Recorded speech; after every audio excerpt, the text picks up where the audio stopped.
कि चोरी चोरी दिल तेरा चुराएंगे, अपना तुझे हम बनाएंगे, धीरे धीरे पास तेरे आएंगे, आकर दूर फिर न जाएंगे। हेलो दोस्तों, आप सभी का स्वागत है अपने YouTube channel MS coaching classes पर। आज फिर एक नए वीडियो में आपके सामने आए हैं। क्लास 10th के फिजिक्स, क्लास 10th का फिजिक्स में फर्स्ट चैप्टर का दर्पण से जो गोलीय दर्पण से जो मुख्य पद होते हैं, यानी दर्पण में क्या क्या होता है ना। क्योंकि आगे जब हम लोग इसमें क्या करेंगे, आरेख खींचेंगे, किरण का आरेख खींचेंगे, या दर्पण सूत्र सिद्ध करेंगे, या वक्रता त्रिज्या फोकस दूरी में संबंध को बताएंगे, तो हमको इसका जरूरी होगा, है ना, कि दर्पण में जो है वक्रता केंद्र क्या होता है, दर्पण में मुख्य फोकस क्या होता है, फोकस दूरी क्या होता है, वक्रता त्रिज्या क्या होता है, दर्पण का ध्रुव क्या होता है, दर्पण के द्वारा क्या होता है। तो हम इसको जानने के लिए पहले इसको समझ लेते हैं कि किस तरह से हम इसको परिभाषित करेंगे। क्या करेंगे? परिभाषित करेंगे। आज के वीडियो में हम लोग ये देखने वाले हैं, ठीक है। चलिए देखिए, बोर्ड पर लिखा हुआ है, इस तरफ है अवतल दर्पण, इस तरफ है उत्तल दर्पण। तो देखिए, अवतल दर्पण जो है, अवतल दर्पण हम लोग कल पढ़े थे कि जिस दर्पण की परावर्तक सतह क्या होती है, धसी होती है ना, परिभाषा था। जिस दर्पण की परावर्तक सतह धसी हुई रहती है उसे क्या कहते हैं, अवतल दर्पण। एक और इसमें नोट पॉइंट में पढ़े थे कि अवतल दर्पण को अभिसारी दर्पण कहते हैं। अवतल दर्पण को अभिसारी दर्पण क्यों कहते हैं? क्योंकि जितने प्रकाश की किरणें आती है, अभिसारी दर्पण इसलिए कहते हैं कि जितने प्रकाश की किरणें आती है तो दर्पण टकराने के बाद कहां से गुजरती है, एक बिंदु पर मिलती हुई प्रतीत होती है, एक बिंदु पर अभिसारित होती हुई प्रतीत होती है, इसीलिए हम क्या बोलते हैं, इसको अवतल दर्पण कहते हैं। क्या कहते हैं? अवतल दर्पण को अभिसारी दर्पण। फिर इधर देख लीजिए, इधर क्या चीज, उत्तल दर्पण। क्या उत्तल दर्पण? तो उत्तल दर्पण किसे कहते हैं? तो जिस दर्पण की परावर्तक सतह क्या होती है, उभरी हुई है, अंदर से क्या चीज है, कलाई है ना। देखिए जो चिन्ह लिखा है कलाई, क्या क्या चीज है, निशान दिया हुआ, ठीक है। तो उत्तल दर्पण समझ में गया ना, जिस दर्पण की परावर्तक सतह उभरी होती है। देखिए इसमें धंसा हुआ, इसमें क्या चीज है, उभरा हुआ, उड़ा हुआ ना है। हाँ, इस तरह का नहीं देखता कोई, कोई लगता है पूरा दम ऐसे करके चलता है, धस के ऐसे करके चलता ना है, कोई पूरा ऐसे करके चलेगा, चलता नहीं है, पूरा चला है, चला ऐसे करके। देखिए ये क्या चीज है, जो धस से चलेगा वो कौन दर्पण, अवतल। जो ऐठ के चलेगा वो कौन, उत्तल। कौन? उत्तल। तो उत्तल दर्पण को हम लोग क्या करते हैं, अपसारी दर्पण कहते हैं। क्योंकि इसके जितने किरणें रहती है एक बिंदु से निकलती हुई प्रतीत होती है ना। यहाँ पर एफ है, जितने प्रकाश किरणें यहाँ पर आती है तो यहाँ पर एक यहाँ से निकलती हुई प्रतीत होती है। क्योंकि इसमें जो भी प्रतिबिंब बनता है कैसा बनता है, काल्पनिक। कैसा? काल्पनिक प्रतिबिंब किसे कहते हैं, पता ना है, कि जिसको हम पर्दे पर प्राप्त नहीं कर सकते हैं उसे क्या कहते हैं, काल्पनिक या आभासी प्रतिबिंब, है ना। हमको ये बेसिक जानना जरूरी था। अब हम चलते हैं इसमें छेड़छाड़ करते हैं दोनों में, है ना। देखिए यहाँ भी वक्रता केंद्र है, यहाँ भी वक्रता केंद्र है। तो देखिए कोई भी दर्पण को निर्माण होता है तो उसमें पहले वक्रता केंद्र आता है। क्या था? वक्रता केंद्र, सेंटर। अगर वक्रता केंद्र नहीं रहेगा तो दर्पण का निर्माण नहीं हो सकता है।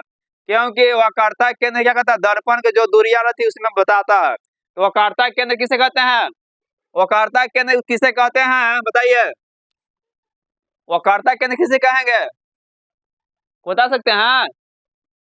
इसको ऐसे परिभाषित कर सकते हैं। देखिए जो दर्पण है ना, दर्पण जो जो खोखले गोले का, जो दर्पण जिस खोखले गोला का होता है उसमें एक गोला में केंद्र होता है। क्या होता है? केंद्र होता है। फिर समझिए, गोलीय दर्पण जिस खोखले गोले का होता है ना उसमें एक केंद्र होता है, उसे क्या कहते हैं, वक्रता केंद्र। वक्रता केंद्र। फिर समझ लीजिए कि जो गोलीय दर्पण है, क्या चीज है, गोलीय दर्पण है, तो गोलीय दर्पण के बीच में क्या होती है, सेंटर होता है। क्या होता है? सेंटर मतलब केंद्र। या बोल सकते हैं कि गोलीय दर्पण का जब निर्माण होता है तो जो जिस केंद्र से होता है उसे कहते हैं वक्रता केंद्र। देखिए सेंटर यहाँ भी दोनों में क्या चाहिए, सेंटर। दोनों में सभी सेम सेम दिखेंगे क्योंकि दोनों दर्पण है। एक नाम का शर्त ये है कि इधर फोकस इधर रहता है, इसमें क्या रहता है, फोकस इधर रहता है। तो वक्रता केंद्र किसे कहते हैं, बता सकता है, हाँ बोलो। हाँ बताइए, गोलीय दर्पण जिस खोखले गोले का भाग होता है और उसके केंद्र को उसे क्या बोलेंगे हम लोग, गोलीय दर्पण। गोलीय दर्पण का केंद्र, अगर केंद्र नहीं रहेगा दर्पण नहीं होगा। क्या होगा, नहीं होगा। केंद्र जरूरी है, क्या है, सेंटर। बिना सेंटर को हो सकता है, हर चीज में सेंटर होता है। एक बॉल भी लेते उसमें सेंटर होता है, केंद्र होता है ना, है। ठीक क्या होता है वक्रता केंद्र, समझ आ गया ना, है ना।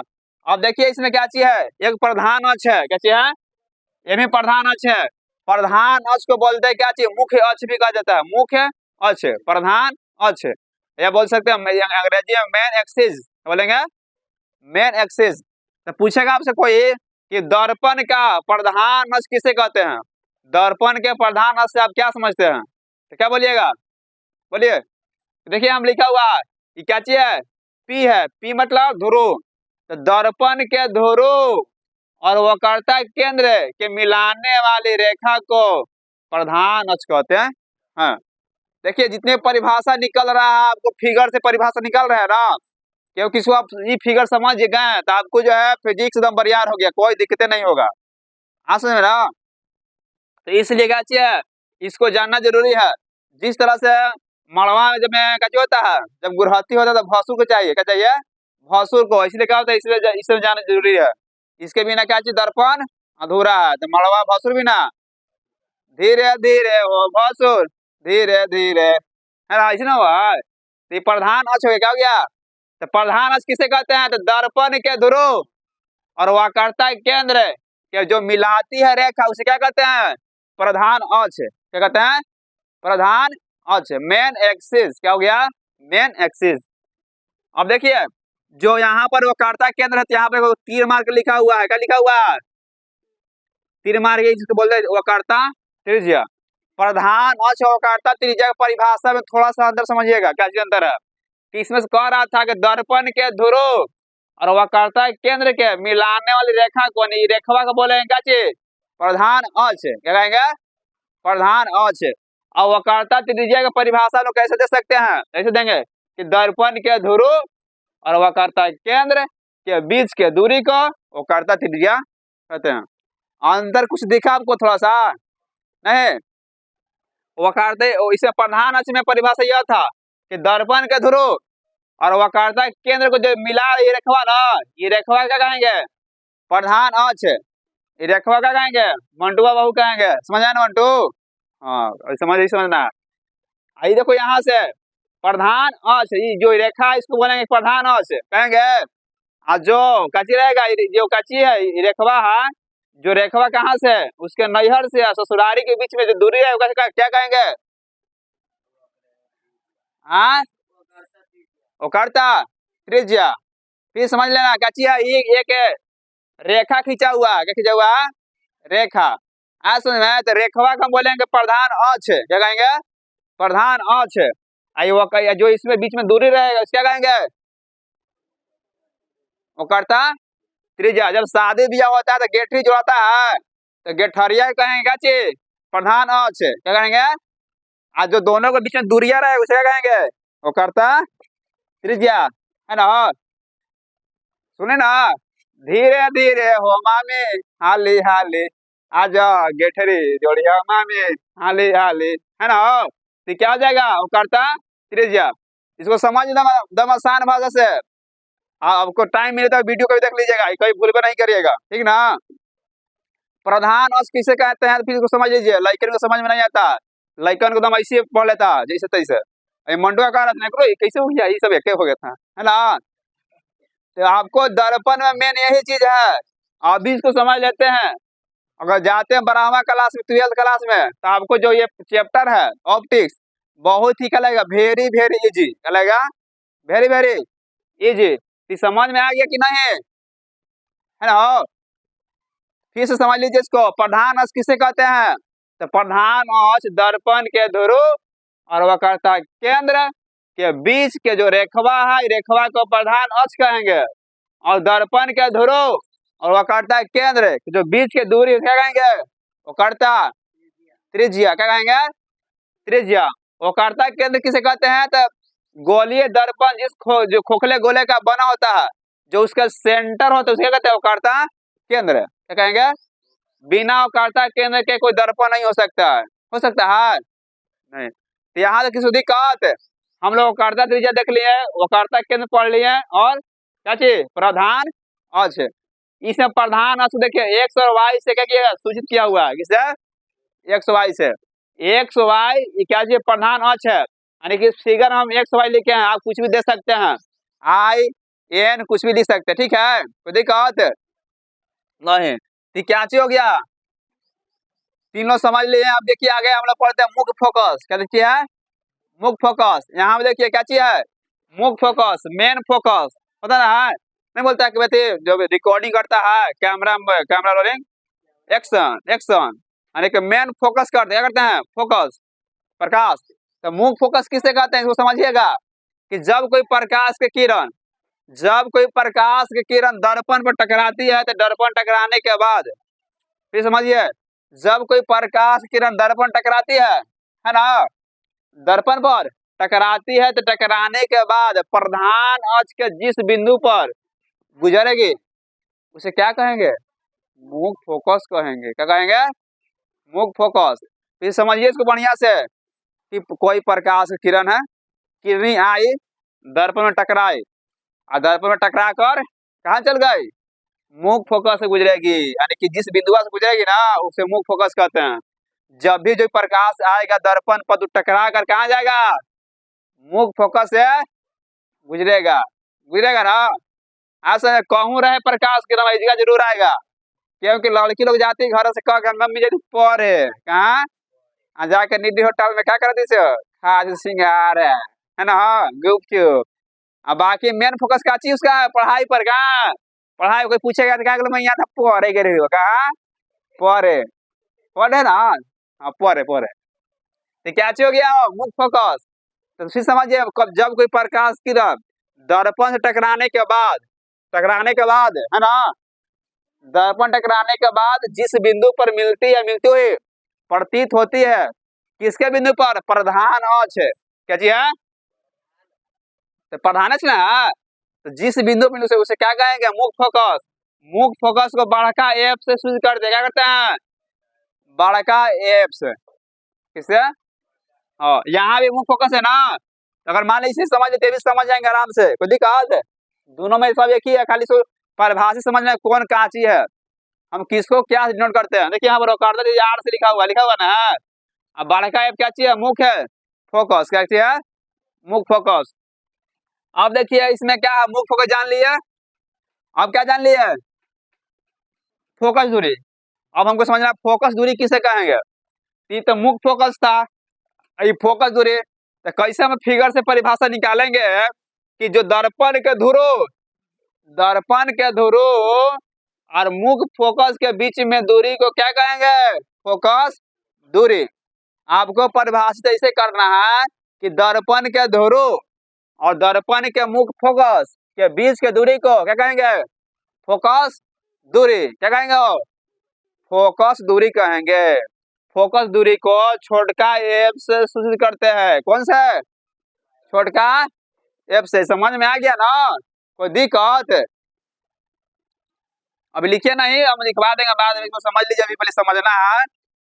देखिए दर्पण के ध्रुव, हेलो, और मुख्य फोकस के बीच की दूरी को क्या कहेंगे, फोकस दूरी कहेंगे। समझ गया हो मंडू बाबू, हाँ। तो कोई पूछेगा कि फोकस दूरी किसे कहते हैं, तो दर्पण के ध्रुव और मुख्य फोकस के बीच की दूरी को क्या कहेंगे, फोकस दूरी कहेंगे, क्या कहेंगे, फोकस दूरी। तो देखिए इसमें अब इसका नेचर देख लीजिए, जो अवतल दर्पण का फोकस दूरी क्या चीज होता है, ऋणात्मक, ऋणात्मक मतलब माइनस, क्या चीज, माइनस। अवतल दर्पण का फोकस दूरी ऋणात्मक, क्या चीज, तो वो कर्ता त्रिज्या क्या चीज हो जाएगा, ऋणात्मक। ऑब्जेक्टिव द्वारा पूछेगा कि किस दर्पण की फोकस दूरी ऋणात्मक होती है। किस दर्पण के? कौन दर्पण? अवतल दर्पण। अवतल दर्पण की फोकस दूरी ऋणात्मक, यानी क्या हो गया? वास्तविक हो गया। जब कभी भी प्रतिबिंब वास्तविक बनेगा तो उसका क्या चीज रहेगा? फोकस दूरी ऋणात्मक। क्या रहेगा? ऋणात्मक। कोई दिक्कत है? इसको तो समझ लीजिएगा। इसका फोकस दूरी और कर्ता त्रिज्या दोनों क्या चीज होता है? ऋणात्मक, माइनस में क्या ऋणात्मक।